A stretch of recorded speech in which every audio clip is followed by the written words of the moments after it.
ఓం నమ శివాయ. శ్రీమాత్రే నమ. చాలామంది ఆడవారు దేవుడికి చాలా మొక్కులు ఉంటాయి.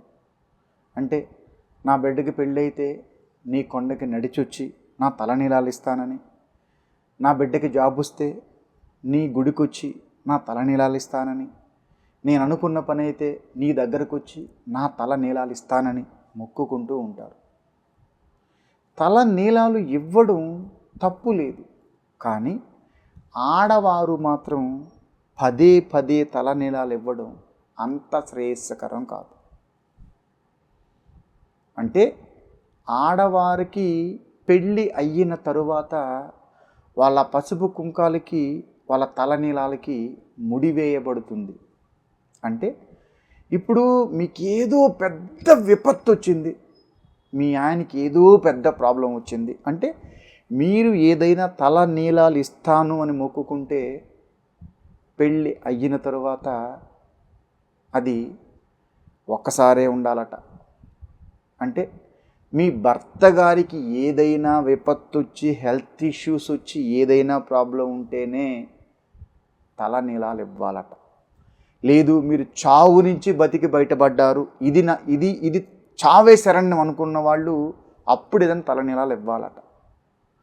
ఇప్పుడు తప్పదు ఈ దానికి ఇది అంటే ఇంతకన్నా జీవితంలో నాకు ఇంకోటి లేదు అని అనుకున్నప్పుడు తల నీలాలు ఇవ్వాలట.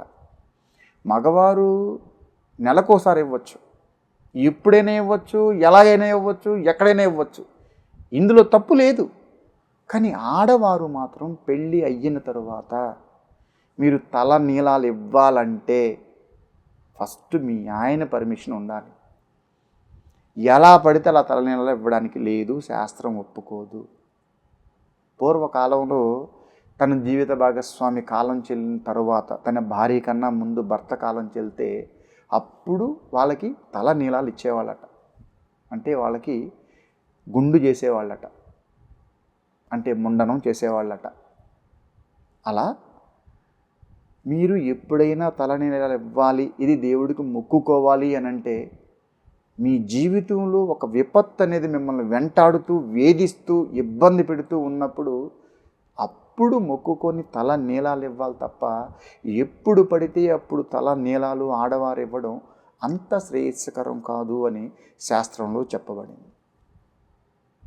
కనుక మీరు తల నీలాలు ఇచ్చే ముందు ఓసారి ఆలోచించి తర్వాత దేవుడికి నమస్కారం చేసుకోండి తప్ప ఎప్పుడు పడితే ఎలా పడితే అలా మీరు తల నీలాలు ఇవ్వడం అంత శ్రేయస్కరం కాదు అని నేను చెప్పడం కాదండి, ఇది శాస్త్రంలో చెప్పబడింది.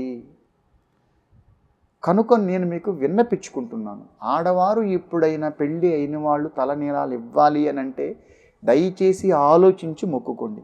ఒకవేళ పెళ్ళి అయిన తర్వాత మా ఆయన గారు కాలం చెల్లేరు గురువు గారు అప్పుడు మేము ఇవ్వచ్చా అని అంటే మీ ఆయన గారు మీ జీవిత భాగస్వామి మీతో లేనప్పుడు అంటే రెండు అర్థాలు. ఒకటి, మీరు వదిలేసి ఉండొచ్చు, లేదు మీరు ఇంకోరిని పెళ్లి చేసుకో ఉండొచ్చు, లేదు మీరు ఇంకోరితో సహజీవనం చేస్తూ ఉండొచ్చు.